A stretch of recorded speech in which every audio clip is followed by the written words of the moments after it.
Hello, everyone. In this, I shall discuss the solution of the questions from the year 2023. Let's begin. Question number 132 is, choose the correct group of fat-soluble vitamins. Let's first know what is fat-soluble vitamins. Fat-soluble vitamins are vitamins that dissolve in fats and oils and are stored in the body's fatty tissues. The fat-soluble vitamins include vitamin A, retinol, vitamin D, cholecalciferol, vitamin E, alpha-tocopherol, and vitamin K, menadione. In this question, the correct group of fat-soluble vitamins is cholecalciferol, vitamin D, alpha-tocopherol, vitamin E, and menadione, a form of vitamin K. The other options include water-soluble vitamins like thiamine, vitamin B1, niacin, vitamin B3, and biotin, vitamin B7, which are incorrect. Therefore, the correct answer is option A. Next question is the synthesis of thyroxine T4 in the human body requires. Thyroxine T4 is a hormone produced by the thyroid gland, and its synthesis requires iodine.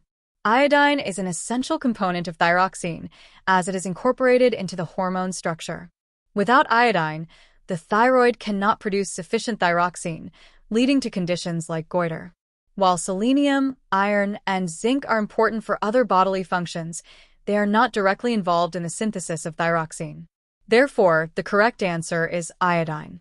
Question 134 is, which among the following is not an essential amino acid? Essential amino acids are amino acids that cannot be synthesized by the human body and must be obtained from the diet. The essential amino acids include phenylalanine, valine, lysine, methionine, threonine, tryptophan, leucine, isoleucine, and histidine.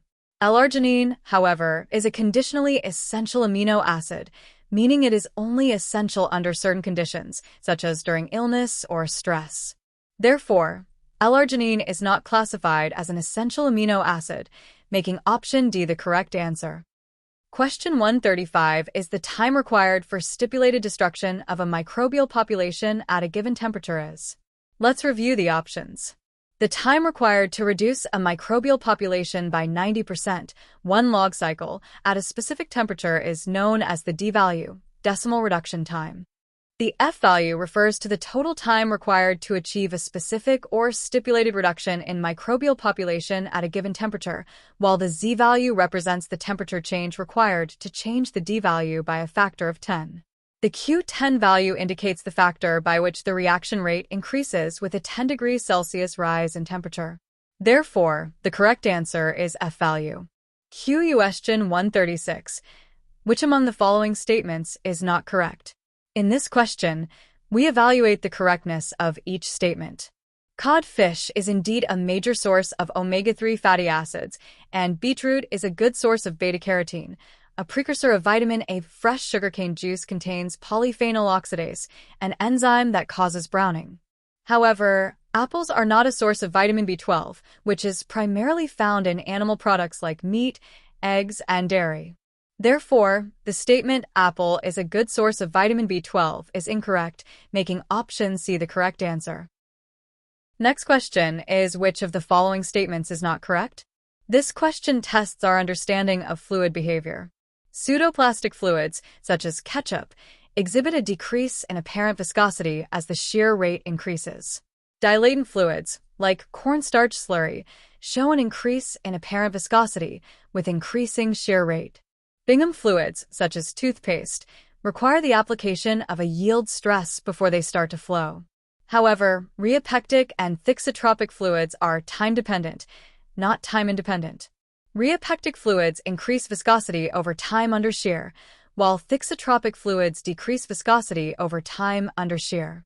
Therefore, the statement rheopectic and thixotropic are two time-independent fluids is incorrect, making option D the correct answer.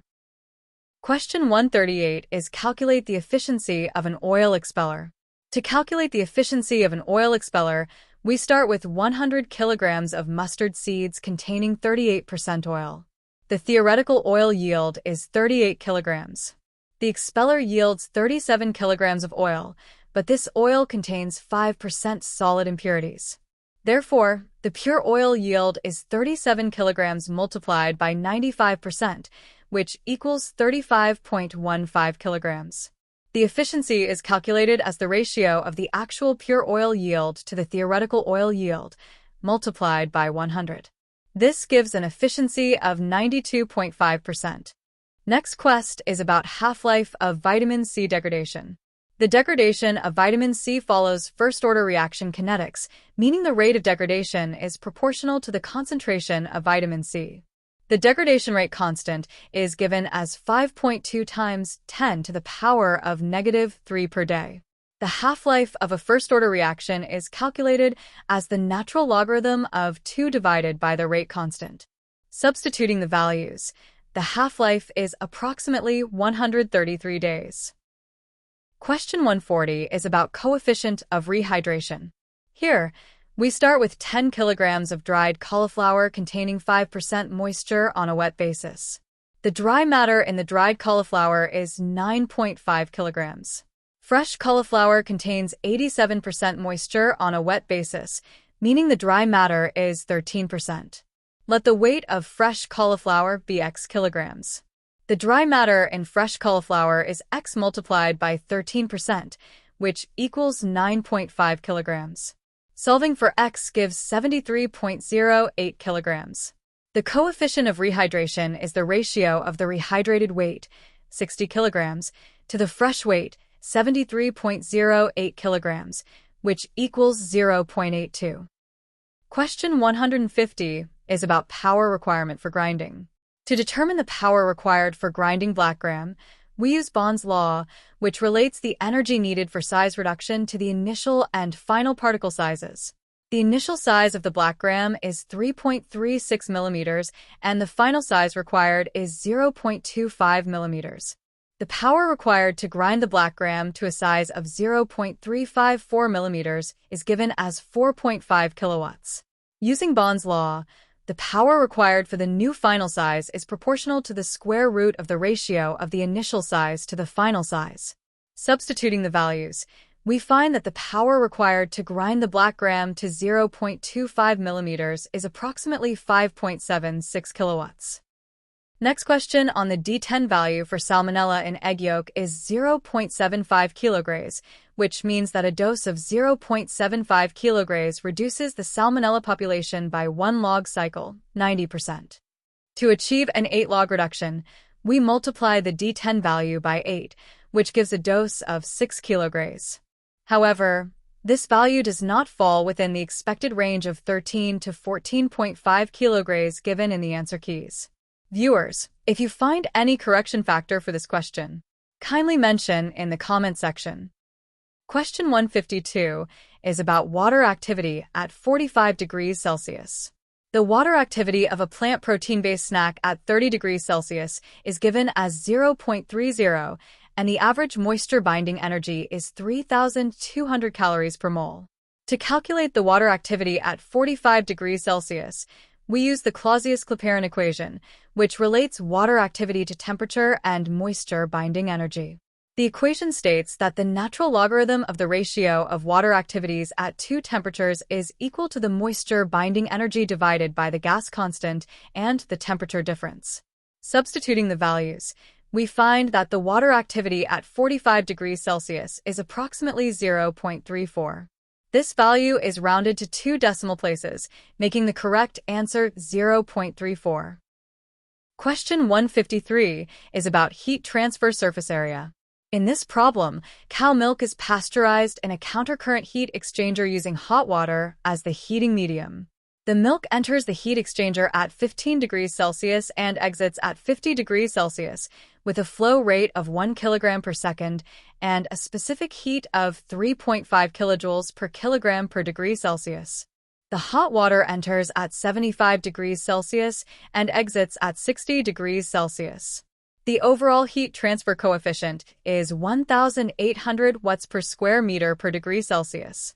The heat load is calculated as the product of the mass flow rate, specific heat, and temperature difference of the milk. This gives a heat load of 122.5 kilowatts. The log mean temperature difference is calculated using the inlet and outlet temperatures of the milk and hot water, resulting in a value of 33.9 degrees Celsius. Finally, the heat transfer surface area is calculated as the heat load divided by the product of the overall heat transfer coefficient and the log mean temperature difference. Surface area is calculated from the overall convective heat transfer rate. This gives a surface area of 2.0 meters square, rounded to 2 decimal places. Please subscribe to this channel if you find these videos useful. Your subscription will give me encouragement and provide more study materials. Thank you for watching.